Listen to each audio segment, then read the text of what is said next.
يريدون أن يطفئوا نور الله بأفواههم ويأبى الله إلا أن يتم نوره ولو كره الكافرون. السلام عليكم ورحمة الله وبركاته. الحمد لله الكريم المنان الذي خلق السماوات والأرض وسخر الشمس والقمر كل يجري لأجل مسمى يدبر الأمر يفصل الآيات لعلكم بلقاء ربكم توقنون. والصلاة والسلام على نبي الهدى نبي المرحمة المصطفى محمد وعلى آله وصحبه ومن تبعهم بإحسان إلى يوم الدين. فقد قال الله عز وجل: يا أيها الذين آمنوا اتقوا الله حق تقاته ولا تموتن إلا وأنتم مسلمون. فإن أصدق الحديث كتاب الله وخير الهدي هدي محمد صلى الله عليه وسلم وشر الأمور محدثاتها وكل محدثة بدعة وكل بدعة ضلالة وكل ضلالة في النار. Amma ba'd, ikhwan dan akhwat rahimani wa rahimakumullah. Insyaallah di kajian online yang kedua ini kita akan membahas tentang salah satu materi di bidang akidah. Dan materi ini memiliki kepentingan tersendiri karena berkaitan erat dengan apa yang terjadi di tanah air, bahkan apa yang terjadi di antara rekan-rekan pengajian, yang mana kita perlu sekali untuk menyinggung hal yang berkaitan dengannya, disebabkan tanpa mengupasnya maka tidak banyak yang mengingat atau mengerti akannya. Tema yang akan kita bahas insyaallah pada pagi hari yang berbahagia ini adalah tentang suatu sihir yang bernama sihir namimah. Sihir namimah yaitu sihir adu domba. Yang mana sebagian ulama menetapkan bahwasanya namimah termasuk bagian dari sihir namun secara bahasa. Termasuk bagian dari sihir secara bahasa. Materi ini kita ambil dari kitab Syarah Kitab Tauhid karya Ustaz Dr. Firanda Andirja. Seperti ini kitabnya dan sepertinya kitab ini limited edition. Dan pada hakikatnya kitab ini juga kami bahas di beberapa tempat, baik di Jakarta ataupun Bekasi. Dan kitab ini sangat bermanfaat insyaallah untuk ikhwan dan akhwat sekalian. Kitab Syarah Kitab Tauhid karya Ustaz Firanda Andirja hafizahullah, dari halaman 511 insyaallah taala. Di sini ada hadis riwayat Muslim dan juga Imam Ahmad rahimahullah. Hadis ini dari sahabat Abdullah bin Mas'ud radhiyallahu anhu, bahwa Rasulullah sallallahu alaihi wasallam bersabda, "Ala unabbiukum mal 'adhah." Maukah kalian aku beritahu apakah itu al-'adhah? Al-'adhah. Jadi al kemudian ain, dad dan ha. Al-'adhah. Maka kata Nabi sallallahu alaihi wasallam, al-'adhah adalah hiya an-namimatu al-qalatu bainan nas. Al-'adhah itu adalah perbuatan namimah, yaitu perbuatan mengadu domba. Al-qalatu bainan nas, yang banyak membicarakan keburukan di antara orang-orang. Jadi penghasut, namam, penghasut, orang yang melakukan namimah. Al-'adhah adalah perbuatannya, yaitu perbuatan mengadu domba, membicarakan keburukan orang di antara orang-orang. Dikatakan oleh Al-Ustaz Hafizullah, ini adalah di antara metode Nabi sallallahu alaihi wasallam dalam mengajarkan para sahabatnya, yaitu bertanya kepada para sahabat agar para sahabat itu serius mendengarkannya. Kemudian ada pertanyaan, kenapa namimah atau adu domba dikatakan sihir? Namimah dikatakan sihir karena ada dua sebab.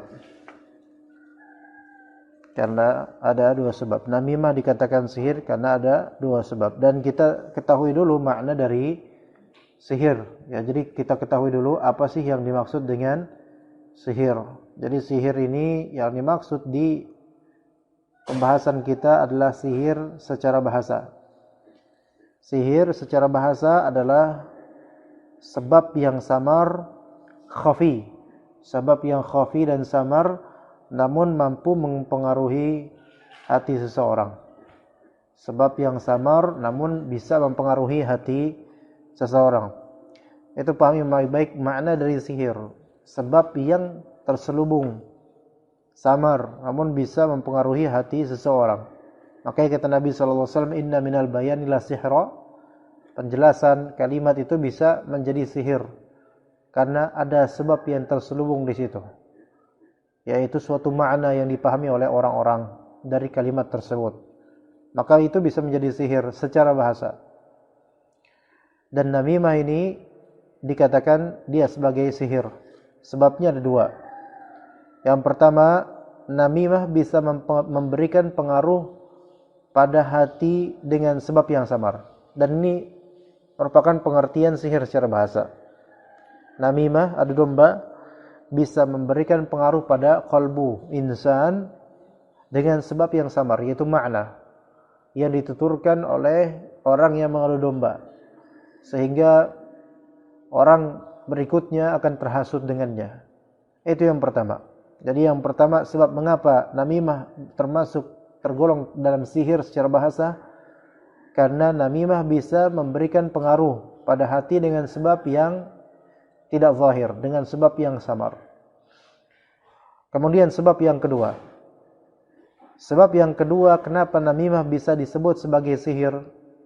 Karena namimah bisa memisahkan antara dua orang atau dua pihak atau dua kubu yang pada asalnya saling mencintai. Jadi bisa dipisahkan antara dua kubu yang asalnya saling mencintai. Dan ini merupakan dampak yang ditimbulkan oleh sihir. Sebagaimana firman Allah Subhanahu wa taala di surat Al-Baqarah ayat 102. Wa yata'allamuna minhuma ma yufarriquna bihi bainal mar'i wa zawjihi. Maka mereka, yaitu orang-orang Yahudi ketika itu, mempelajari dari kedua malaikat tersebut, Harut dan Marut, sihir. Yang mana sihir tersebut dengan izin Allah dapat menceraikan atau memisahkan antara seorang suami dengan istrinya, bainal mar'i wa zawji. Al-mar' seseorang, wa zawji. Zawji ini pasangan. Ya. Baik mar ini laki-laki atau perempuan, tapi biasa mar laki-laki. Zawjihi pasangannya laki-laki tersebut, itu istrinya. Dan sihir yang paling unggul adalah sihir tafriq, yaitu sihir yang bisa dengan kuasa Allah Ta'ala bisa mencerai-beraikan pasangan suami istri. Dan itu yang diinginkan oleh syaitan dengan sihir itu. Dan rata-rata sihir dalam rumah tangga itu tujuannya ujung-ujungnya itu. Rata-rata sihir dalam rumah tangga rata-rata ujungnya untuk menceraikan antara laki-laki dengan pasangannya. Itu tujuannya, itu ujung-ujungnya. Dan rata-rata trik yang dilakukan oleh syaitan dalam masalah sihir tafriq, yaitu masalah emosi antara pasangan dengan pasangannya, antara laki-laki dengan pasangannya. Dan ini ketika namimah itu menjangkiti di suatu keluarga, mungkin madaratnya hanyalah dua kubu keluarga saja. Adapun kalau namimah itu menjangkiti antara da'i dengan da'i lainnya, maka efeknya bukan masalah keluarga semata, melainkan masuk ke dalam maslahat dakwah dan mafsadatnya, dan tidak hanya satu atau dua keluarga yang kena, bisa lebih, karena dai itu membawa umat atau membawa kaum. Maka oleh karena itu, ikhwan dan akhwat sekalian, memang namimah untuk masalah keluarga itu banyak terjadi. Namun namimah dalam masalah dakwah, maka ini mudaratnya bisa lebih masif lagi. Kemudian dikatakan oleh Al-Ustaz Hafizullah, maka demikian pula namimah. Dia bisa memisahkan seseorang dari temannya, dan betapa banyaknya itu. Seseorang terpisah dari temannya karena hasutan, walaupun memang apa yang diwartakan itu benar terjadi. Namun ada kalanya ada dua pihak atau dua orang saling mencintai satu sama lain, tidak mengetahui aib satu sama lain, gara-gara namimah akhirnya keduanya saling membenci dan menjauhi. Bisa pula memisahkan seorang guru dari muridnya, bisa. Ketika itu adalah namimah, adu domba antara guru dan murid. Menuduh muridnya begini begitu atau menuduh gurunya begini begitu. Yang mana boleh jadi hal tersebut tidak ada pada guru atau murid tersebut. Kecuali dalam masalah tahdzir syar'i. Ketika memang guru tersebut diketahui memiliki penyimpangan atau memiliki akhlak yang keterlaluan, maka memang tidak pantas untuk berguru kepadanya. Maka ini bukan hasutan namanya. Ya, ini namanya nasihat. Tetapi ketika guru tersebut memiliki kesalahan yang harusnya dimaafkan atau aib pribadi yang tidak diketahui oleh masyarakat, maka tidak boleh kita menghasut murid untuk tidak belajar darinya, kecuali jika ada penyimpangan syar'i. Kemudian bisa juga memisahkan seorang suami dari istrinya atau sebaliknya. Bisa memisahkan antara satu kabilah dengan kabilah yang lain. Misalnya provokasi antara Betawi dan Ambon. Itu kadang terjadi di Jakarta ini. Namun juga kadang memang ada sebab lain selain dari namimah, yaitu kurang adabnya sebagian pihak. Ya. Dan bisa pula membuat satu orang bertengkar dengan orang lainnya dengan sebab seseorang yang menukil berita namun menimbulkan perselisihan, menimbulkan kegaduhan. Ya, menimbulkan kegaduhan terutama di media sosial. Inilah yang disebut dengan al-'adhah. Al-'adhah. Disebutkan dalam sebuah riwayat dari seorang salaf yang bernama Yahya bin Abi Katsir rahimahullah, dia berkata, yufsidun nammamu fi sa'atin ma la yufsidu sahiru fi syahrin. Dikatakan di sini oleh Yahya bin Abi Katsir, yufsidun nammam, seorang yang mengadu domba, tukang adu domba, itu bisa menimbulkan kerusakan dalam waktu sekejap. Fi sa'atin, sa'ah maknanya adalah sekejap, sesaat. Ma la yufsiru sahiru fi syahrin, yang belum tentu bisa dilakukan oleh tukang sihir sebenarnya dalam sebulan. Jadi tukang adu domba itu lebih merusak dalam masalah hasutan dibandingkan dengan dukun sekalipun. Karena dukun memerlukan ritual, memerlukan riset terlebih dahulu, memerlukan jin untuk mengadu domba dan menghasut antar orang. Tetapi penghasut dengan lisan itu bisa dengan mudahnya, bahkan sekarang lebih mudah lagi. Menghasut dengan cara share berita atau artikel atau hal-hal lain yang berpotensi menimbulkan kegaduhan dan perpecahan. Dengan mudahnya nge-share, ya, bisa dengan mudah. Oleh karena itu, pengaruh yang ditimbulkan dari namimah sangatlah luar biasa. Maka dari itu namimah dikatakan sihir dengan dua sebab, yaitu karena bisa mempengaruhi hati secara samar dan bisa memisahkan orang yang saling mencintai. Sebagaimana sihir bisa juga memberikan pengaruh pada hati secara samar dan bisa memisahkan orang-orang yang saling mencintai. Kemudian Dikatakan oleh Al-Ustaz Hafizahullah, al-'adh secara bahasa artinya adalah dusta. Al-'adh secara bahasa artinya adalah dusta. Lalu mengapa Nabi sallallahu alaihi wasallam nafsirkan namimah dengan lafal al-'adh, yaitu dusta? Maka para ulama mengatakan bahwa alasannya adalah karena pelaku namimah terkadang sering menambah beritanya dengan kedustaan, dibumbui dengan kedustaan untuk membuat salah satu di antara dua orang atau kelompok itu terhasut. Ya, nuduh macam-macam, memberitakan macam-macam yang dibumbui supaya orang tertarik dengan berita tersebut. Akhirnya banyak orang yang terhasut. Adapun kedustaan tersebut dilakukan bisa dengan dua cara.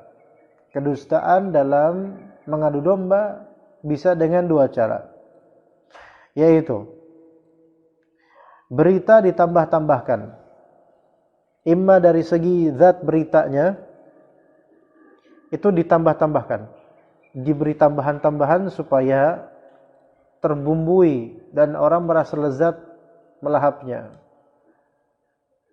Karena memang kalau untuk membicarakan kejelekan orang itu lebih lezat untuk disantap dibandingkan membicarakan prestasi dan kebaikan orang lain. Maka ditambah-tambahi. Atau dengan cara yang kedua. Kalau cara yang pertama itu dari segi beritanya, dan cara yang kedua dari segi penyampaiannya. Penyampaiannya yang provokatif untuk menimbulkan pertikaian. Kalau berita ditambah-tambahkan, ini butuh skill juga. Namun yang lebih membutuhkan skill adalah cara penyampaian. Sebagian dari manusia memiliki bakat untuk memberi penyampaian yang menyihir manusia. Baik dengan mimiknya, baik dengan gesturnya atau body language-nya, bahasa tubuhnya, atau dengan retorikanya. Dan di media sosial, retorika itu sangat bermain dan berperan untuk menimbulkan pertikaian. Yaitu memainkan retorika yang mana bisa memuaskan banyak orang yang memang membenci pihak-pihak tertentu, tersalurkan kebencian mereka di kolom komentar. Dari status-status atau tulisan-tulisan yang secara lisanul hal itu menghasut, memprovokasi dan menyeru untuk membenci pihak tertentu. Maka ini adalah kedustaan. Bahkan lebih dusta lagi ketika cara penyampaiannya dengan sisi religius dan dengan dalil-dalil yang itu secara real di lapangan tidak sesuai fakta. Maka ini sangat berbahaya. Kalau misal ada yang menggunakan ayat-ayat Allah Ta'ala atau hadis Nabi atau kaidah para ulama untuk menggelincirkan seseorang yang mana hal tersebut tidak ada pada orang itu. Ini menjadi fitnah dan juga namimah. Oleh karenanya dari sini namimah merupakan dosa besar. Dan Nabi SAW pernah melewati dua kuburan dan berkata, innahuma la yu'adzaban wa ma yu'adzabani fi kabir, amma ahaduhuma fakana la yastatiru minal baul wa amma al-akharu fakana yamshi bin namimah. Sesungguhnya keduanya sedang disiksa, dan tidaklah keduanya disiksa disebabkan karena dosa besar. Afwan, di sini sebenarnya terjemahan yang lebih tepat. Bukanlah keduanya disiksa disebabkan dosa yang dianggap besar, padahal tetap dosa besar. Adapun yang salah satunya disiksa karena la yastatiru minal baul, tidak bersuci setelah kencing atau tidak menutup dirinya dan pakaiannya dari air kencingnya ketika kencing. Wa ammal akharu fakana yamshi bin namimah. Adapun satu lagi suka mengadu domba. Yamshi bin namimah, lafal dengan yamshi bin namimah menunjukkan orang yang suka mengadu domba itu yamshi, berjalan. Makanya dalam Al-Quran disebutkan hammazim masya'im binamim. Yaitu masya yaitu di sini adalah mubalaghah.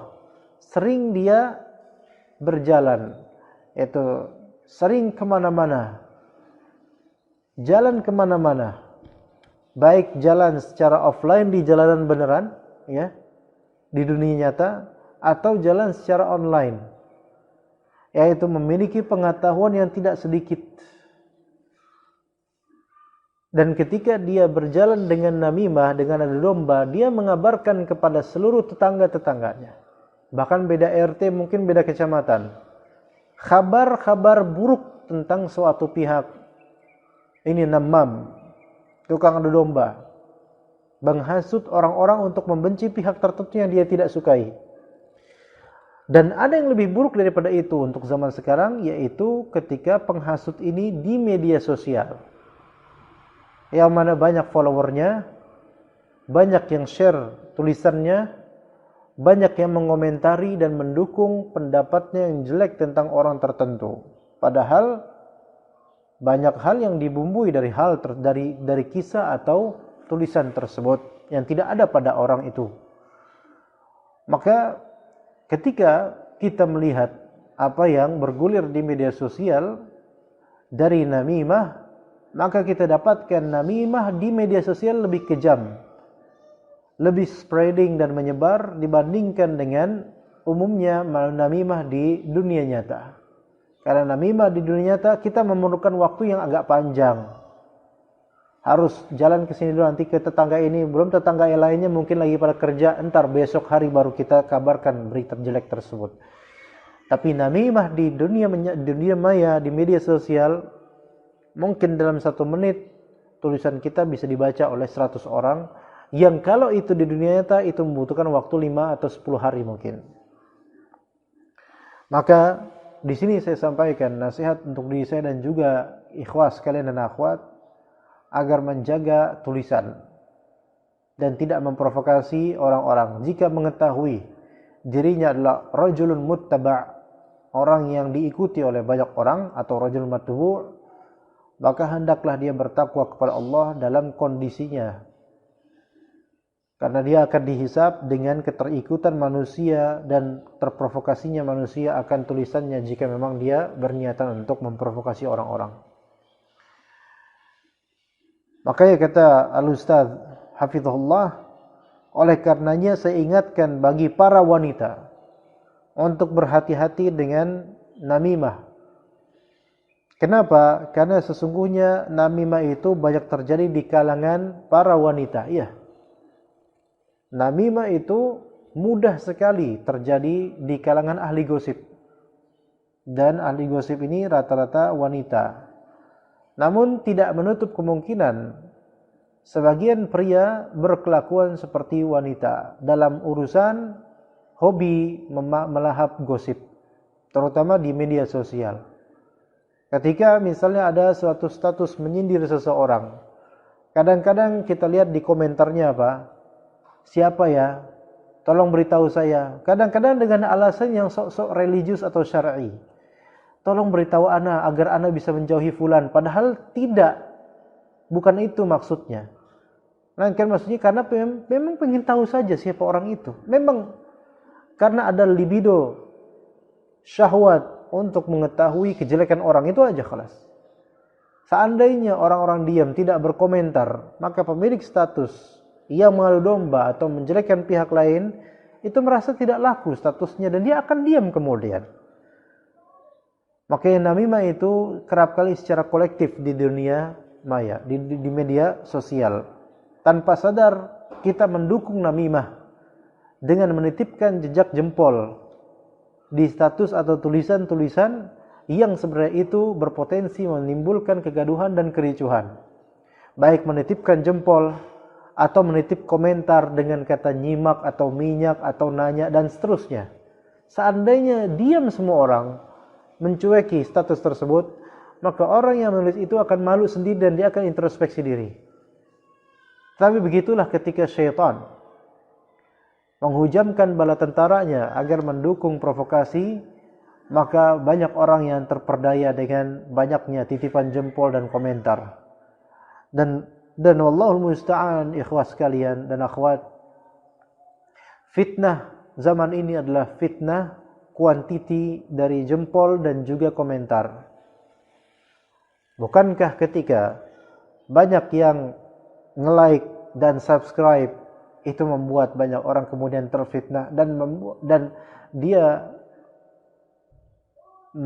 mengkulitkan wajahnya dengan kulit yang beda, tidak seperti sebelumnya, karena merasa sudah banyak followernya, sudah banyak pengikutnya, yang dulunya insaf, yang dulunya tulus, yang dulunya tidak mencari wajah manusia, maka mulai sekarang mencari wajah manusia.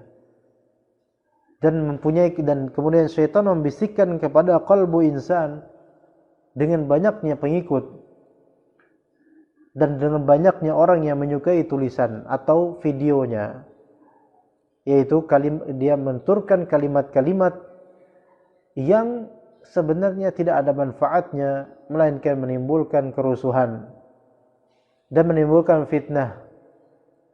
Sekiranya seseorang memikirkan tentang akhirat, maka dia akan teringat firman Allah Subhanahu wa taala, "Yauma tajidu kullu nafsin ma 'amilat min khairin muhdara wa ma 'amilat min su'in tawaddu law anna bainaha wa bainahu amadan ba'ida." Pada hari nanti setiap jiwa akan mendapatkan apa yang dia amalkan, baik dari yang baik ataupun yang buruk. Ya, kebaikan yang dia amalkan akan dia temui nanti di akhirat.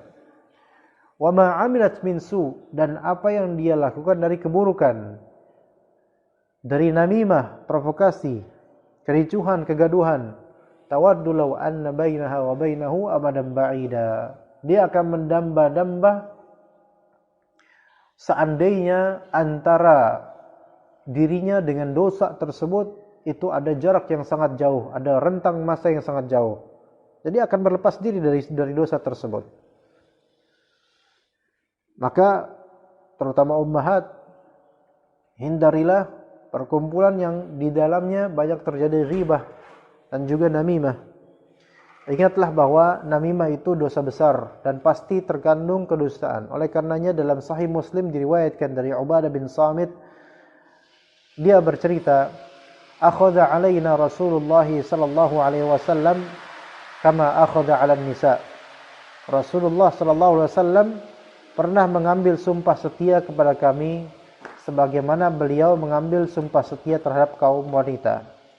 An la nusyrika billahi syai'a, agar kami, ya, para wanita tidak menyekutukan Allah dengan sesuatu pun. Wala nasriq, tidak mencuri. Wala nazni, tidak berzina. Ini juga untuk laki-laki semuanya, tidak syirik, tidak mencuri, tidak berzina. Wala naqtula auladana, tidak membunuh anak-anak kami. Wala ya'dhaha ba'duna ba'dha, dan tidak melakukan na'dhah, yaitu namimah antara satu dengan yang lain.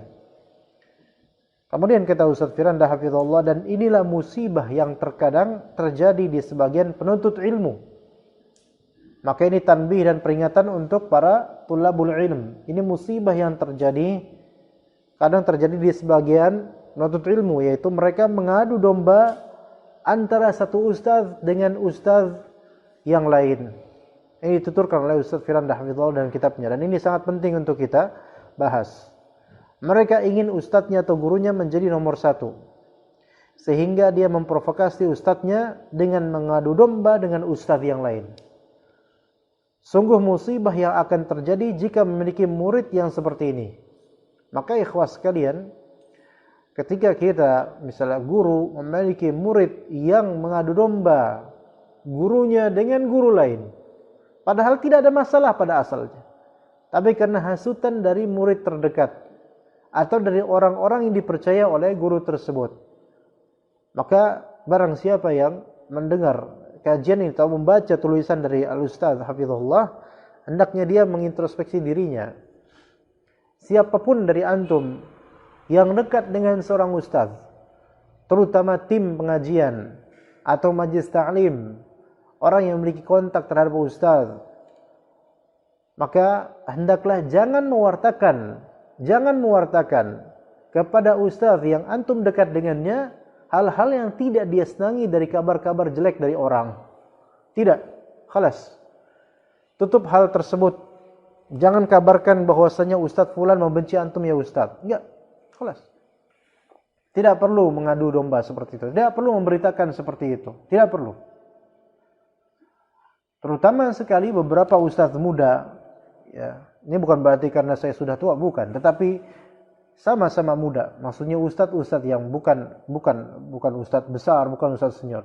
Yang mereka ini ustaz senior punya beberapa tulab, murid.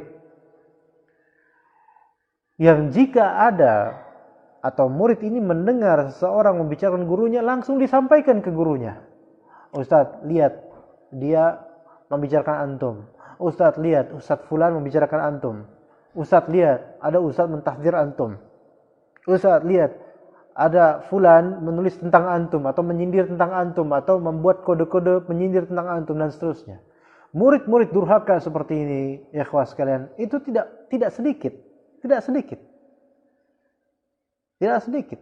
Yang kemudian ditambah dengan karakter sang ustaz yang provokatif dan reaktif. Segala yang bersinggungan tentang dirinya padahal belum tentu dibalas langsung. Dari siapa dia tahu? Dari siapa ustaz-ustaz ini tahu? Dari murid-muridnya yang men-share berita-berita tersebut ke ustaznya. Maka memiliki murid yang seperti ini musibah.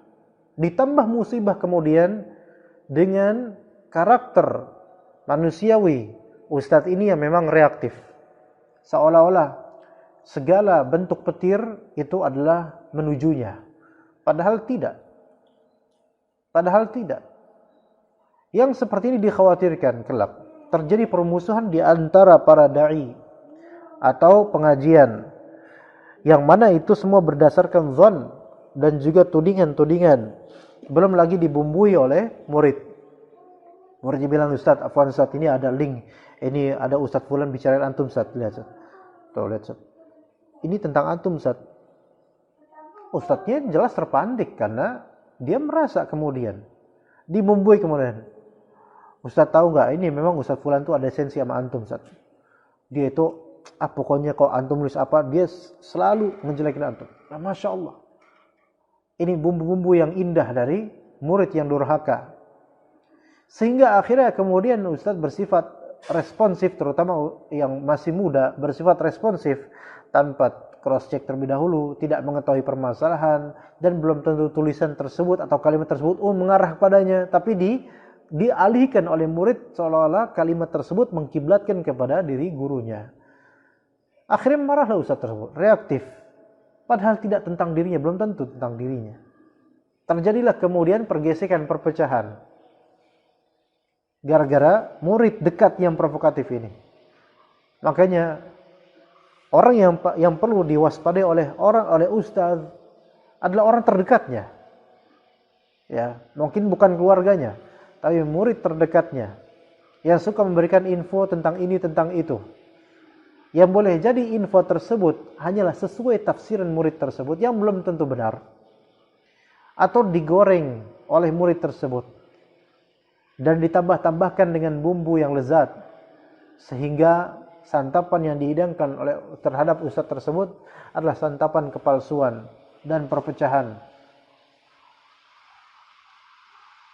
Maka ikhwah sekalian rahimakumullah, di sini dinasihati oleh beliau hafizahullah, jika seorang penuntut ilmu tidak bisa menjadi sebab bersatunya para ustaz, maka jangan menjadi sebab bertekarnya para ustaz. Karena dosa namimah ini adalah dosa besar.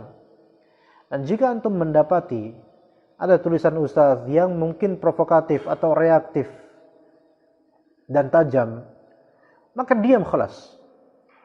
Arti lainnya, ketika antum tidak bisa mendamaikan dan tidak bisa menenteramkan dan tidak bisa menasihati, maka khalas, tidak usah komentar, tidak usah menitip like. Karena segala titipan like tersebut akan diminta pertanggungjawabannya di akhirat. Dan apa jawaban antum kemudian? Kemudian oleh karenanya sebuah perkataan diriwayatkan, kalamul aqrani idza tabrahana lana annahu bihawan annahu bihawan wa asabiyatin la yultafatu ilaih bal yutwa wa la yurwa. Perkataan mereka itu para ulama yang sebaya, setara.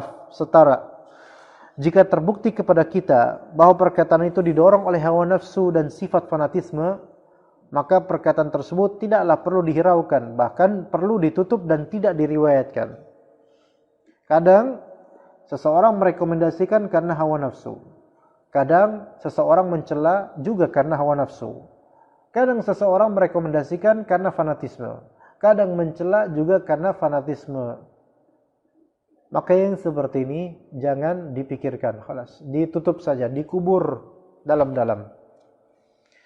Kemudian dikatakan oleh Al-Ustaz Hafizullah, para ulama mengatakan bahwa perkataan ulama yang saling bantah-bantahan tidak boleh untuk dinukilkan kembali. Karena terkadang bisa timbul pertikaian di antar mereka dan ulama-ulama ini masih hidup. Karena masalah hati bukan murni permasalahan ilmiah, bisa jadi permasalahan pribadi, permasalahan qalbu, bahkan bisa jadi permasalahan duniawi. Entah itu perdagangan, entah itu banyak jemaah, entah itu masalah yayasan, entah masalah dan seterusnya. Oleh karena Nabi SAW membawakan bahwa al-'adh yaitu namimah dalam bab ini termasuk sihir. Karena memberikan pengaruh tanpa disadari, bahkan bisa jadi seorang yang berdakwah di jalan Allah karena tulusnya dan polosnya tidak sadar bahwasanya selama ini dia diprovokasi oleh orang terdekatnya. Dan bisa menimbulkan pertikaian yang luar biasa gaduhnya. Bagi mungkin ikhwan yang atau akhwat yang ingin bertanya, dipersilahkan di kolom komentar. Ya, insyaallah kita akan memberikan dua bingkisan hadiah bagi dua penanya yang terbaik, dan insyaallah langsung akan kami kirim waktu duha ini insyaallah ta'ala. Dari bagi yang bertanya silakan. Pertanyaan apapun selama bukan pertanyaan yang menimbulkan pertikaian, bukan pertanyaan namimah, bukan pertanyaan ghibah, bukan juga pertanyaan yang tidak ada manfaatnya. Ya. Kemudian maka kata Al-Ustaz Hafizullah, maka hendaklah kita hati-hati dalam perkataan ini. Karena betapa banyak saat ini orang-orang saling bantah-membantah di media sosial dengan dalil-dalil pendapat guru dan ustadznya. Ketahuilah bahwa membuat orang saling bertikai itu perbuatan dosa. Terlalu banyak dalil yang memerintahkan agar kita tidak membuat orang-orang bertikai. Sampai-sampai Nabi SAW melarang banyak hal agar orang tidak bertikai. Di antara yang dilarang, perkataan Ibnu Umar radhiyallahu anhuma, diceritakan oleh beliau radhiyallahu anhuma, nahan Nabi sallallahu alaihi wasallam an yabi'a ba'dukum ala bai'i ba'd wa la yakhtub ar-rajulu ala khitbati akhihi hatta yatruka al-khatibu qablah. Nabi sallallahu alaihi wasallam telah melarang sebagian kalian untuk berjual beli di atas jual beli saudaranya. Itu sudah terjadi transaksi jual beli, kemudian antum malah datang untuk membeli barang tersebut dengan harga yang lebih tinggi sehingga penjualnya tergoda untuk menjual kepada antum padahal telah dibeli oleh orang sebelumnya. Dan juga wala yakhtubar rajulu ala khitbati akhihi, dan janganlah seseorang meminang di atas pinangan saudaranya yang lain. Jadi sudah dilamar, malah antum datang kemudian melamarnya. Ini dilarang dan ini dosa karena menimbulkan pertikaian. Hatta yatrukal khatibu qablahu, sampai pelamar sebelumnya itu meninggalkan lamarannya, yaitu tidak jadi, maka antum boleh kemudian melamarnya. Namun kalau misal terjadi hal ini, yaitu antum melamar perempuan yang sudah dilamar orang lain dan ternyata perempuan tersebut lebih menyukai antum dan keluarga perempuan tersebut lebih menyukai antum, ini sesuatu yang haram. Tapi ketika terjadi pernikahan, maka pernikahannya sah. Namun perbuatan yang tadi itu haram. Nabi SAW juga bersabda, la tahasadu wa la tanajashu wa la tabaghadu wa la tadabaru wa la yabi' ba'dukum ala bai'i ba'd wa kunu ibadallahi ikhwana. Al-muslimu akhul muslim.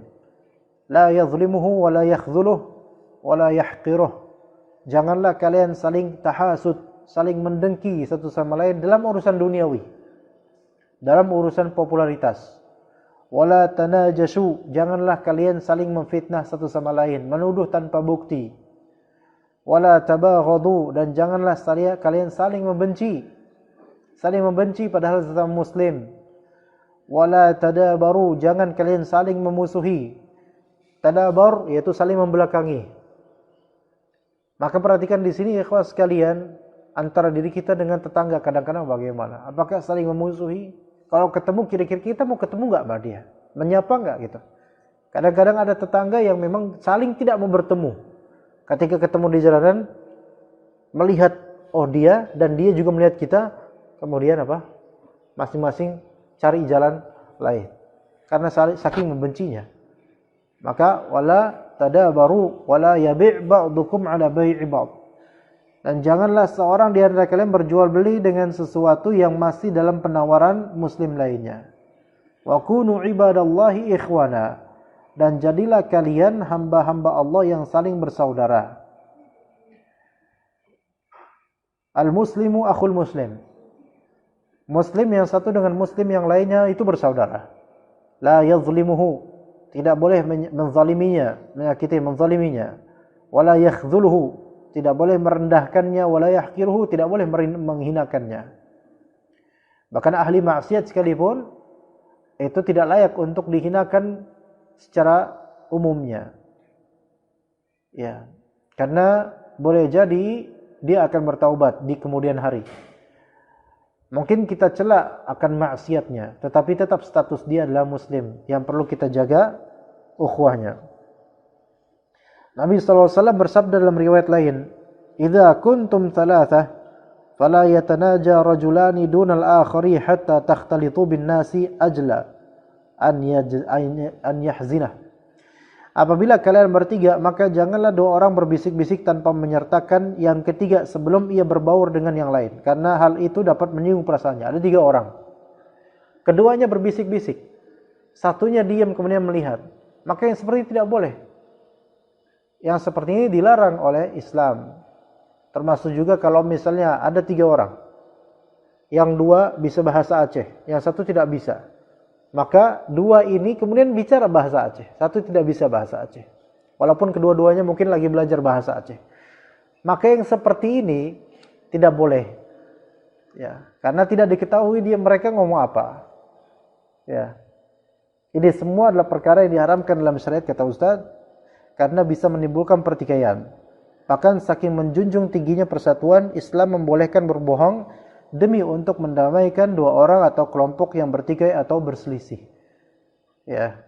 Maka mendamaikan itu afdol, walaupun dengan cara berbohong, itu pun berbohong dengan kadarnya. Ya. Maka dari itu jangan sampai kita menjadi namam, yaitu tukang adu domba, baik disadari ataupun tidak disadari. Semoga Allah Subhanahu wa taala melindungi diri kita dari sikap mengadu domba, terutama dalam masalah dakwah. Wallahu ta'ala a'lam.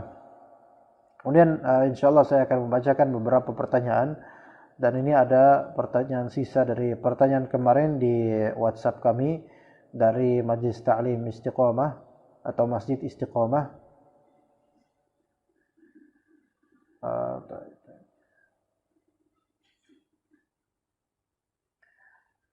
Jika ikhwan ingin bertanya, tafadhal, silakan bertanya melalui komentar.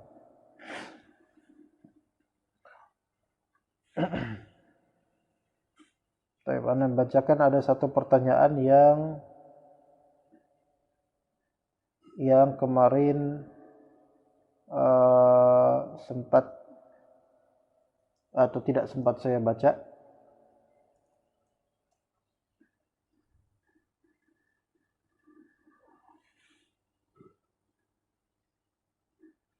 Baik, bismillah. Assalamualaikum. Waalaikumsalam warahmatullahi wabarakatuh. Untuk memulai kajian di masjid yang belum mengenal sunnah, sebaiknya tema atau ilmu apa yang cocok agar bisa melembutkan hati dan memudahkan mendapat hidayah? Apakah langsung ke dakwah akidah? Baik. Dalam hadis Mu'adz bin Jabal, beliau diperintahkan oleh Rasulullah SAW untuk berdakwah ke Yaman. Innaka ta'ti qauman min ahlil kitab. Kata Nabi SAW, wahai Mu'adz, engkau akan datang ke suatu kaum dari kalangan ahli kitab, yaitu Nasara, dan juga sebagian Yahudi. Dan ketika dalam berdakwah, Rasul mewasiatkan yang paling pertama, yaitu la ilaha illallah, tauhid, akidah yang paling pertama.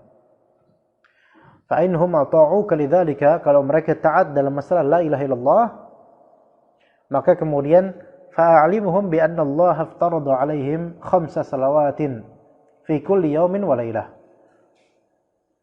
Perkenalkan pada mereka, ajarkan kepada mereka bahwasanya Allah Subhanahu wa taala mewajibkan atas mereka untuk mendapatkan untuk menunaikan 5 salat sehari semalam. Di sini untuk nafidhullah dari ummahat bahwasanya yang paling awal adalah dakwah tauhid.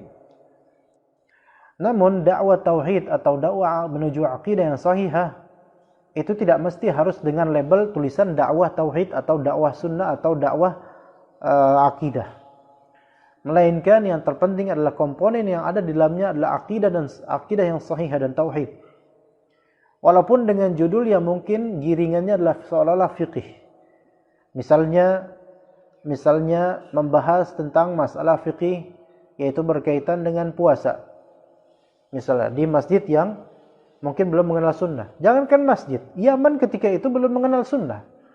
Banyak di antara mereka orang-orang yang kafir kepada Allah Ta'ala. Banyak orang-orang ahli kitab Yahudi, Nasara terutama.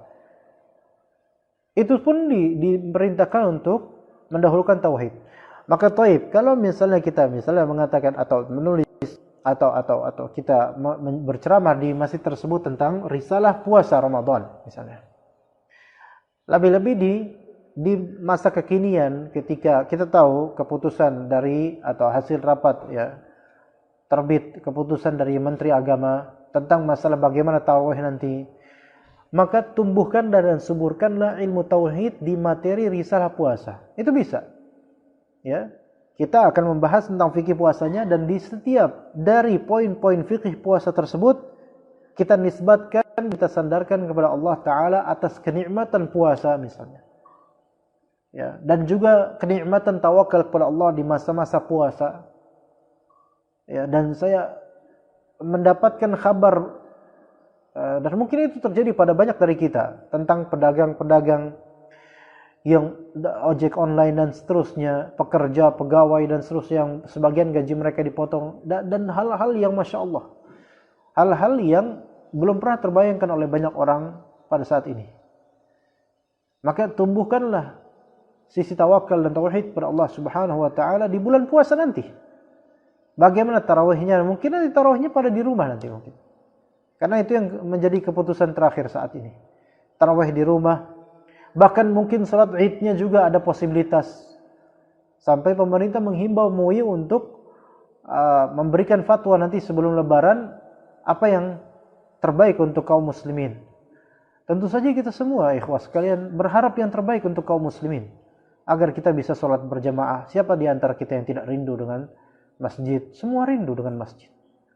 Tapi keadaan seperti ini, maka justru di masa-masa seperti ini dakwah tauhid itu sangat vital. Walaupun mungkin di masjid yang belum mengenal sunnah, namun ya sekarang tentu tidak ada pengajian di masjid.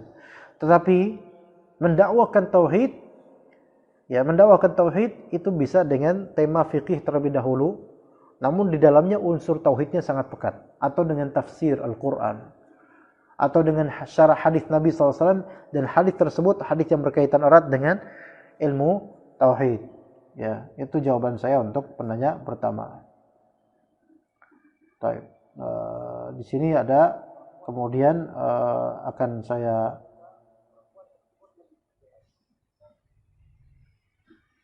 baca juga, mungkin ada pertanyaan dari Facebook.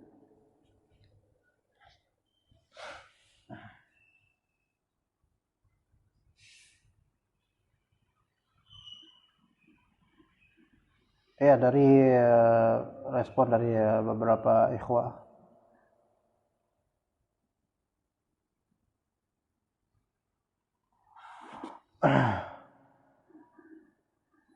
Taib dari Pak Mahyudin, Abu Dini muartih menyimak ya, jazakallah khaira, barakallahu fikum ya.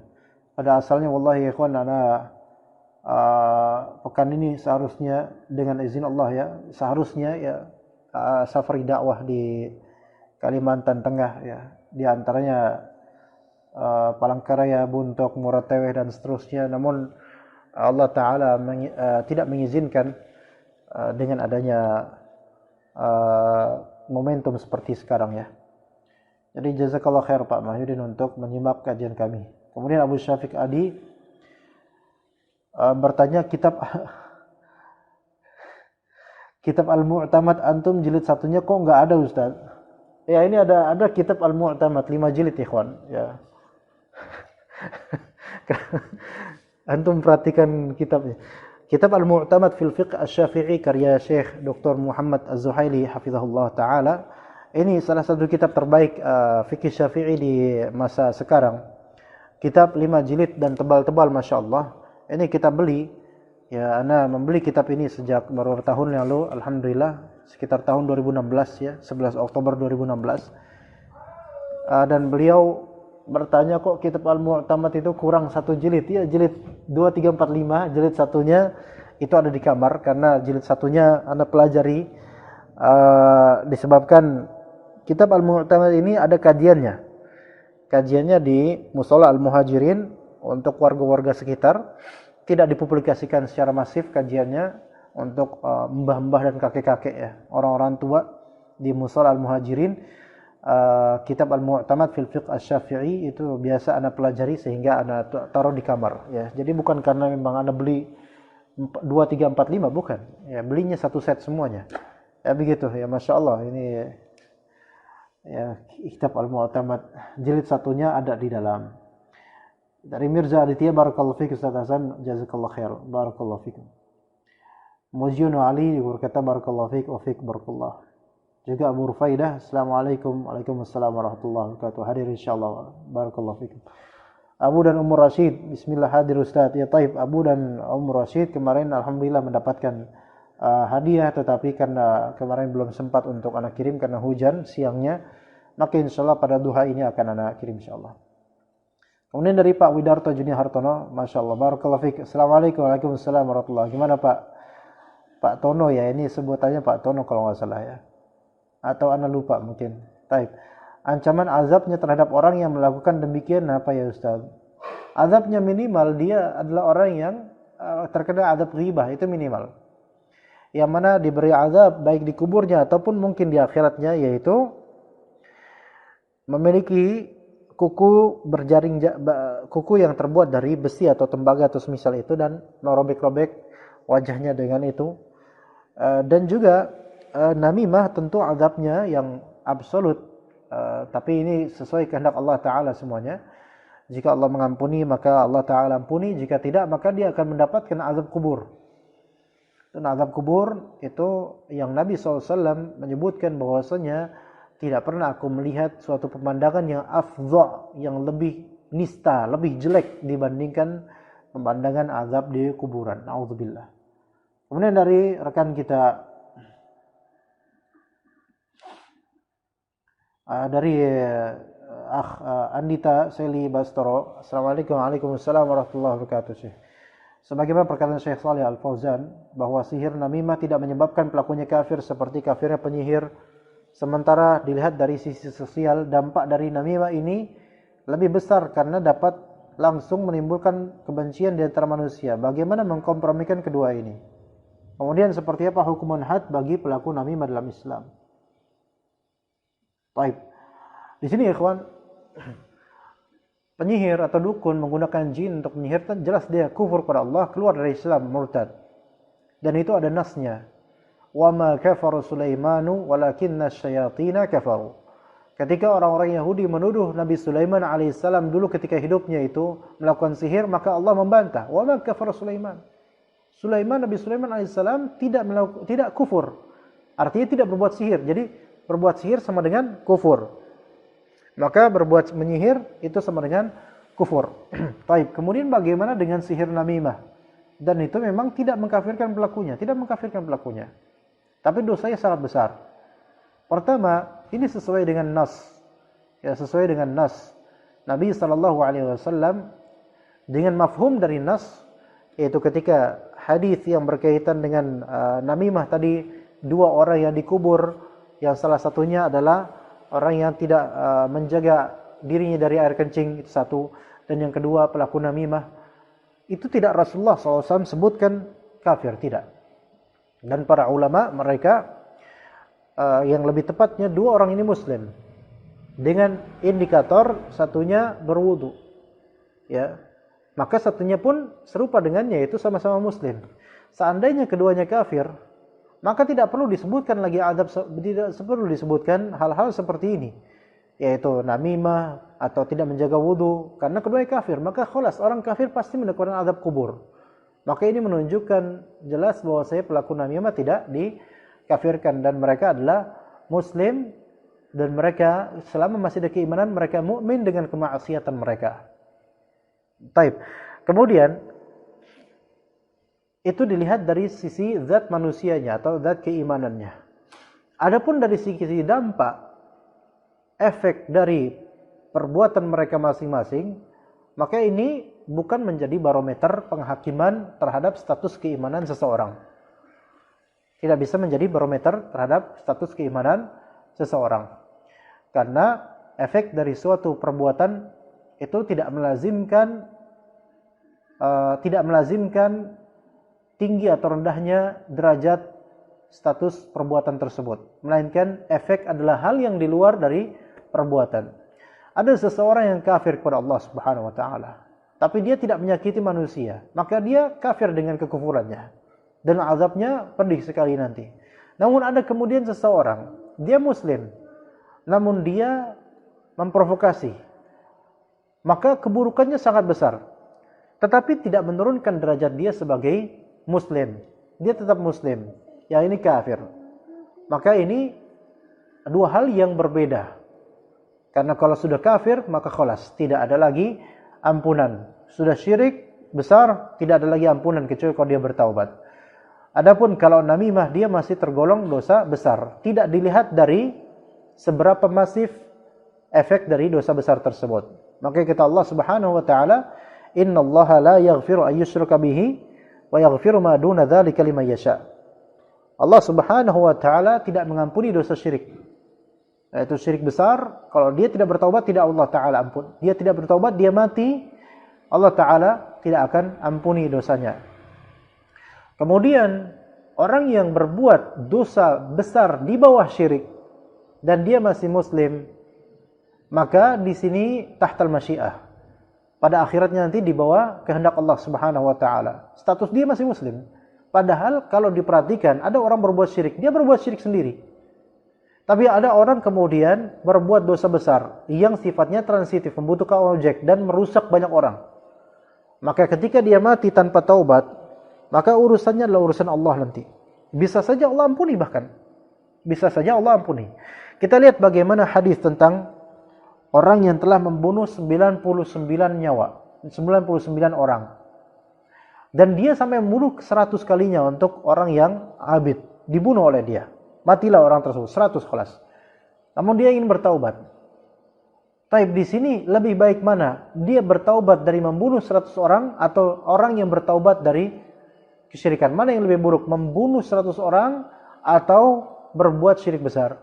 Yang lebih buruk membuat syirik besar.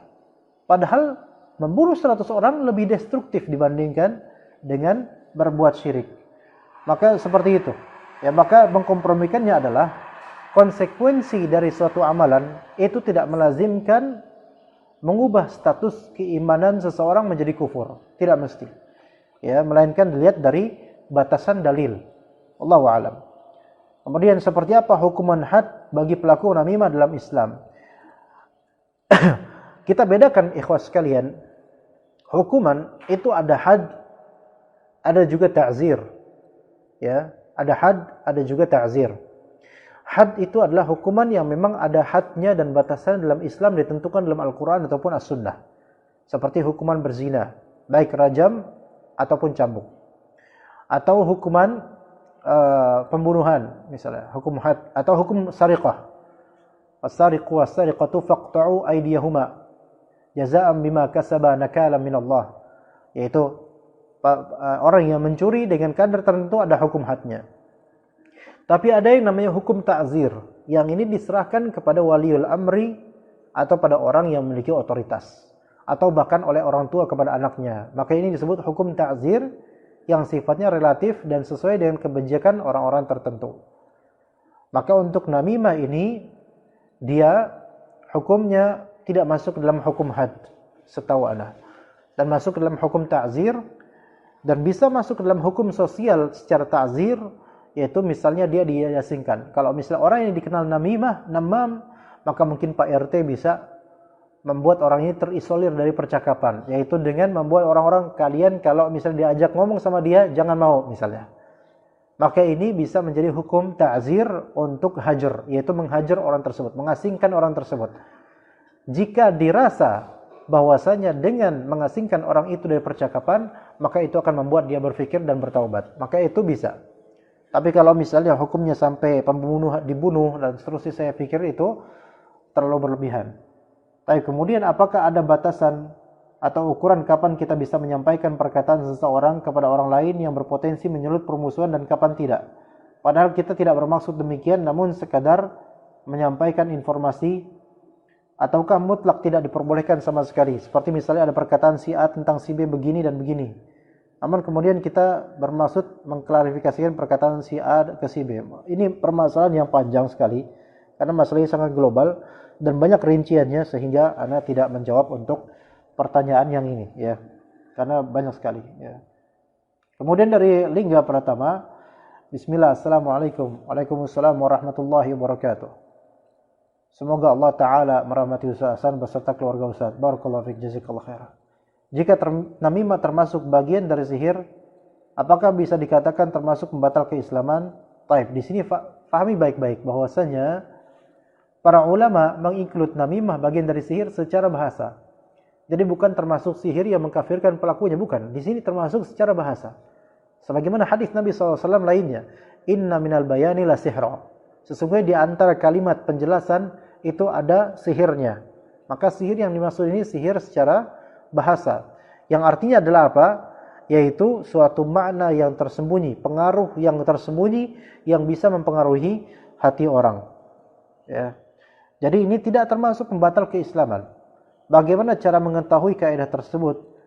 Ya, kaidahnya berasal dari, kita lihat dari haqiqah lughawiyah dan haqiqah syar'iyyah. Dan al-bayan, as-sihr di sini kita masukkan dia ke dalam hakikat lughawiyah. Dalam usul fikih itu ada hakikat lughawiyah. Jadi hakikatnya hakikat lughawi. Ya, dari segi bahasa, bukan dari segi syar'i, walaupun ini memang masuk ke dalam ilmu syar'i dan hukum syar'i, tetapi konotasi sihir yang dimaksud kembali kepada makna asal bahasa. Jadi bukan termasuk sihir yang mengkafirkan pelakunya. Karena di sosmed banyak sekali namimah bertebaran dan saya sering tidak sadar jika itu menimbulkan namimah. Taib, ya, di sini cukup dihindari saja, dan itu bukan termasuk kekufuran akbar, bukan. Ari Surahmat Return berkata, Assalamualaikum, Waalaikumsalam warahmatullahi wabarakatuh. Bagaimana cara tobatnya sihir namimah? Caranya adalah dia menjaga diri dari perbincangan yang tidak bermanfaat tentang orang lain. Kecuali hal-hal yang positif tentang orang, maka tafadhol, dia konsumsi. Tetapi di media sosial memang agak sulit untuk memfilter, karena rata-rata banyak orang yang sukanya untuk mengalihkan pembicaraan kepada pihak tertentu. Ada seseorang bicara jelek, maka akan terbayang di dirinya tentang fulan. Ketahuilah bahwasanya namimah itu tidak terjadi kecuali ada step sebelumnya, yaitu ghibah.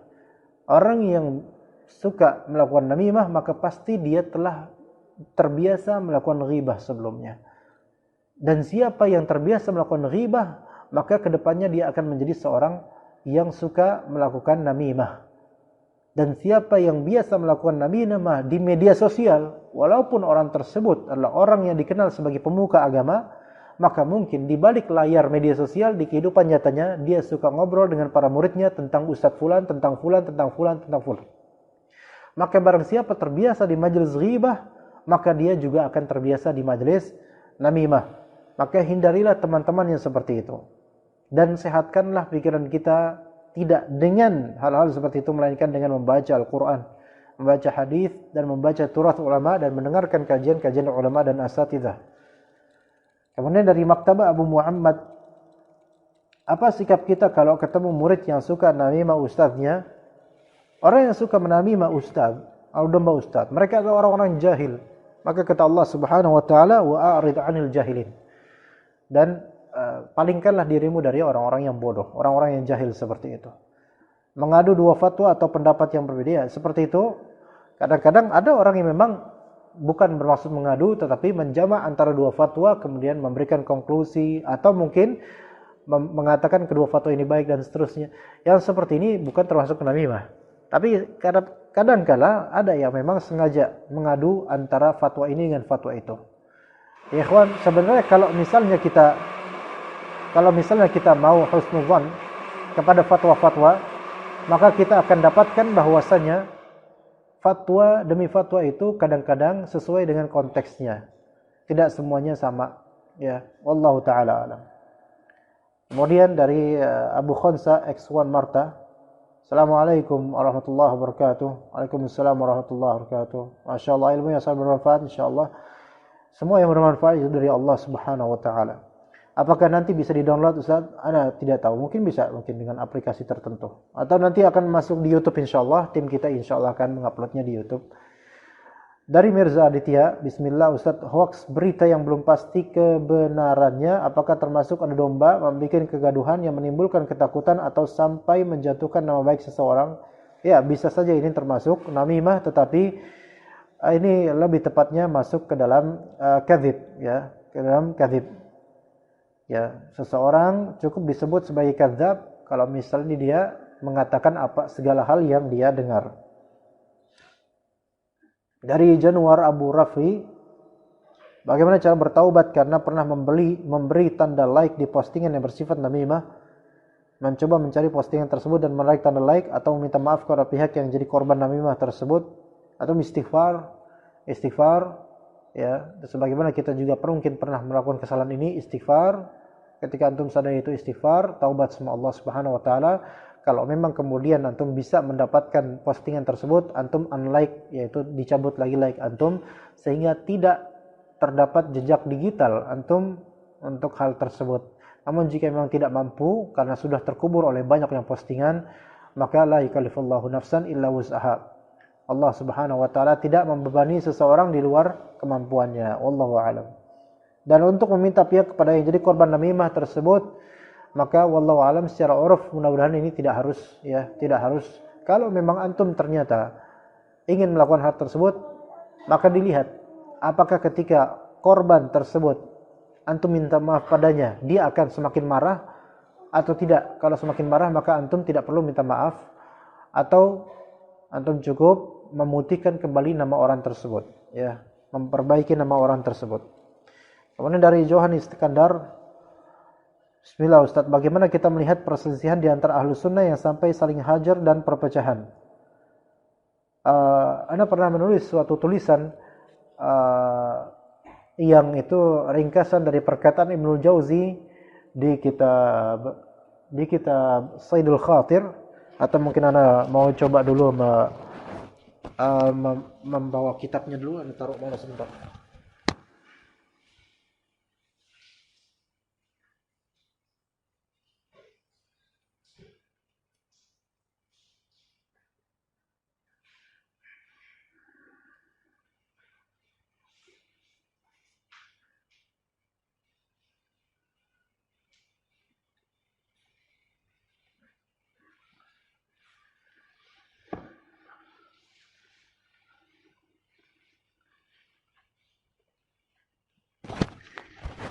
Kitab Saidul Khatir versi Arabiknya Anda tidak ingat Anda taruh mana, tetapi Anda mendapatkan versi Indonesianya.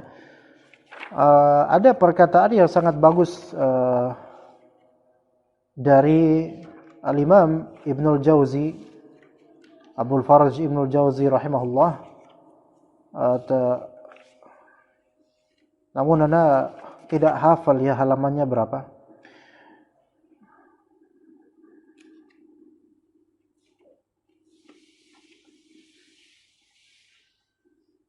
Ada perkataan Ibnul Jauzi tentang bagaimana ulama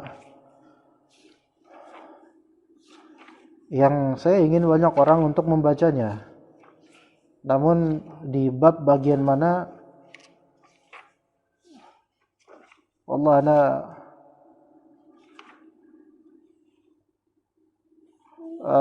tidak ingat di bagian mana. Aha.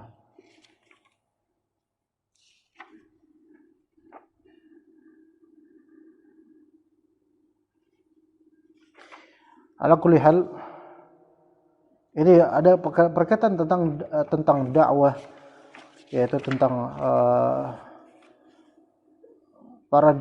bagaimana orang yang berdakwah di jalan Allah Subhanahu wa taala.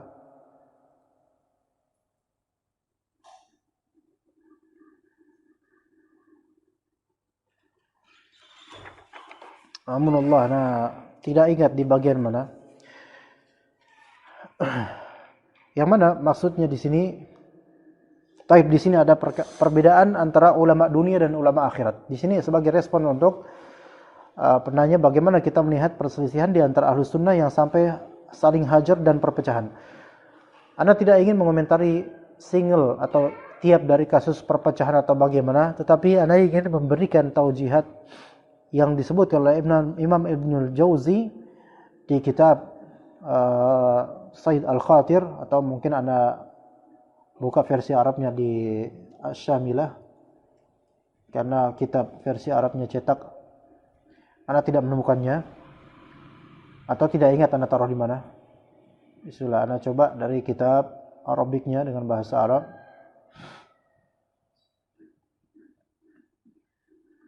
Ini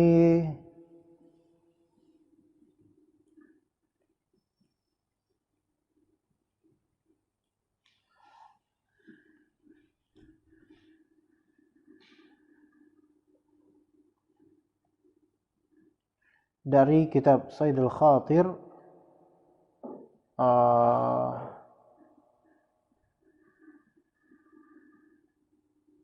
akan Anda sebutkan nanti insyaallah. Di sini ada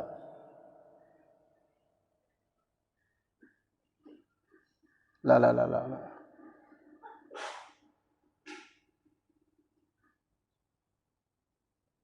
Baik.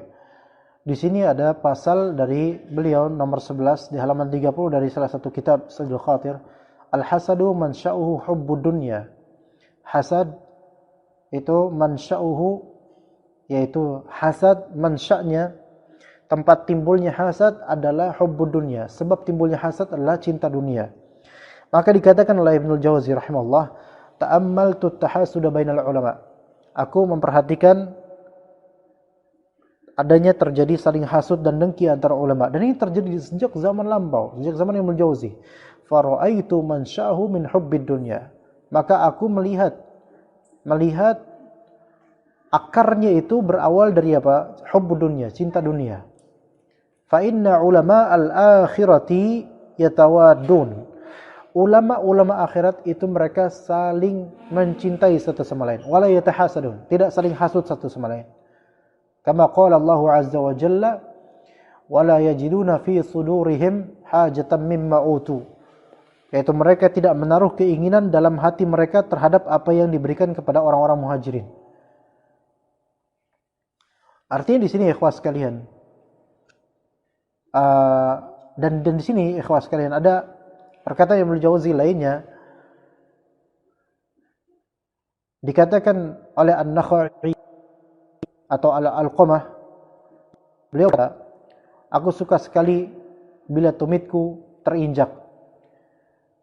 Dan dikatakan, jika ada 4 orang ulama akhirat telah berkumpul, jika ada 4 orang ulama akhirat telah berkumpul, 4 orang ulama yang ngumpul, maka kata Al-Qamah, qama anhum, maka salah satunya akan pergi. Maksudnya apa? Salah satunya akan pergi khawatir akan terjadi ghibah. Gitu. Ada 4 ulama ngumpul, ngobrol berempat.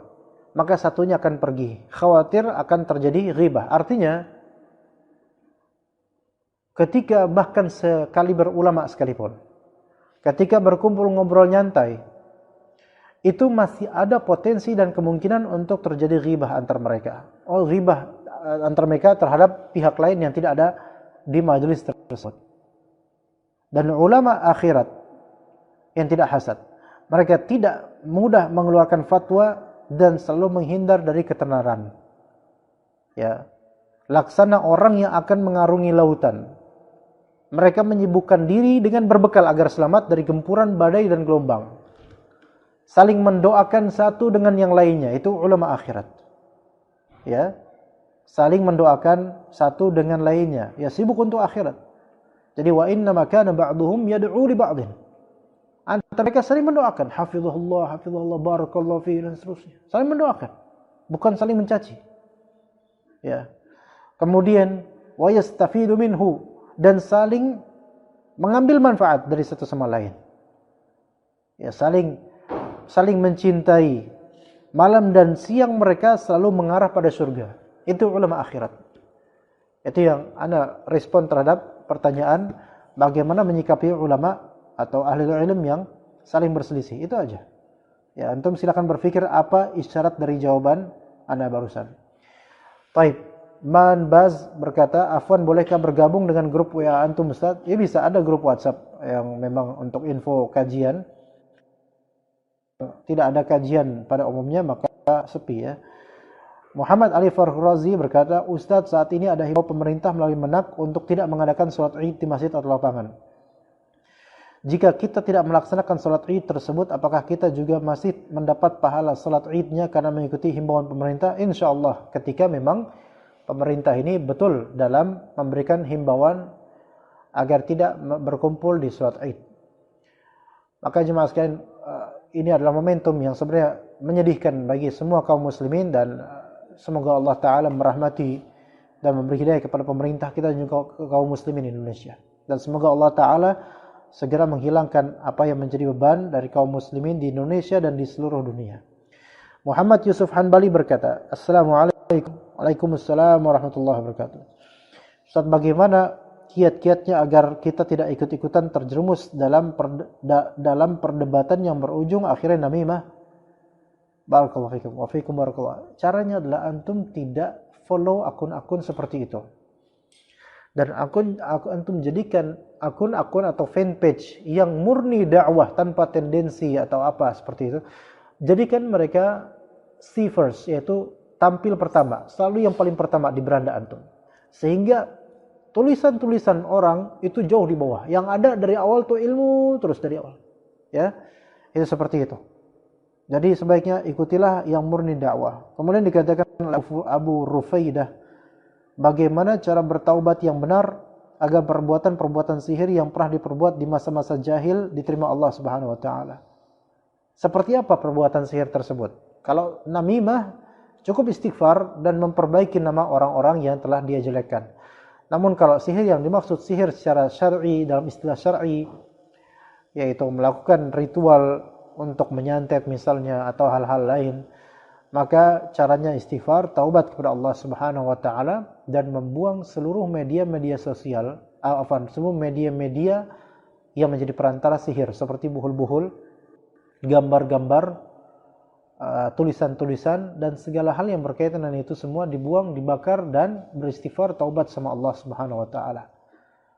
Dan bila dia pernah menyakiti seseorang, maka dia minta maaf pada orang tersebut. Adapun kalau dia minta maaf, itu akan memperkeruh suasana, maka dia istighfar sama Allah, dan kalau bisa dia bersedekah atas nama orang yang telah dia zalimi jika dia ingin. Baik, kemudian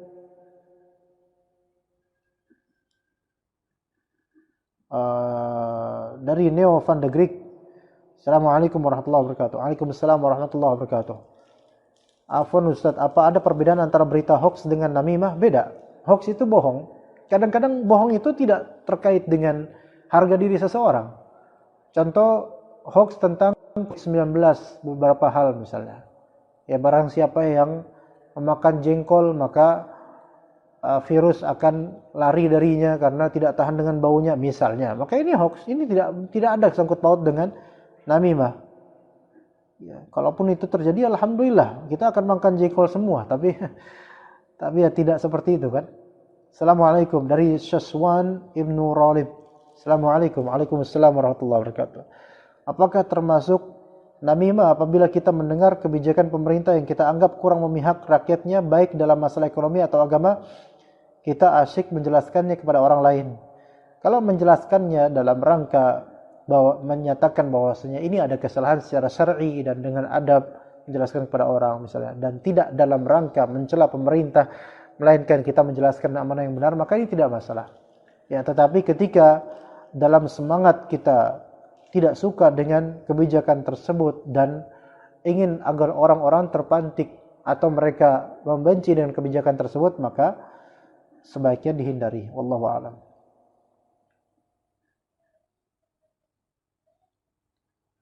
Taib dari Syekh Nur Fajri Ramadan, barakallahu fiik Syekh, ya. Ustaz Nur Fajri, barakallahu fiikum. Jeddah menyimak, Masya Allah. Antum kapan balik ke Indonesia kalau antum di Jeddah terus, ya? Baliklah ke Indonesia, Syekh, ya. Banyak orang membutuhkan ilmu antum sepertinya, ya. Pak Sultan Siregar, seperti suaranya belum terdengar. Wallahu taala alam. Ana tidak tahu, ya. Taib, itu dari ikhwan sekalian, dari pertanyaan-pertanyaan ikhwan. Semoga bermanfaat insyaallah taala. Ya. Jazakumullah khairal jaza. Insyaallah akan ana umumkan siapa yang berhak mendapatkan hadiah. Ya. Insyaallah yang akan mendapatkan hadiah ana like yaitu Pak Widarto Junihartono.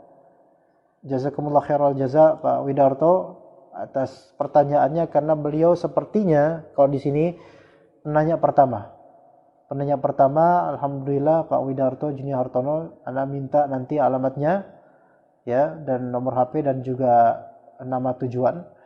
Dan juga Al-Akh Andita Selibastoro, penanya kedua, insyaallah dua pihak ini akan mendapatkan hadiah dari kami, yaitu sarung dan juga buku yang mungkin sederhana tetapi mudah-mudahan tetap berkesan baik insyaallah taala. Jazakumullah khairul jaza atas partisipasi antum semua dalam kajian ini. Ana bersyukur pada Allah Subhanahu wa taala, kemudian kepada rekan-rekan sekalian atas bantuannya dan juga partisipasinya. Barakallahu fi ulumikum. Mohon maaf jika ada kesalahan dari ana dan semoga ilmu yang bermanfaat. Jazakumullah khairul jaza wa sallallahu ala nabiyina Muhammad wa ala alihi wa sahbihi ajma'in. Subhanakallahumma bihamdika asyhadu an la ilaha illa anta astaghfiruka wa atubu ilaik. Wassalamualaikum warahmatullahi wabarakatuh.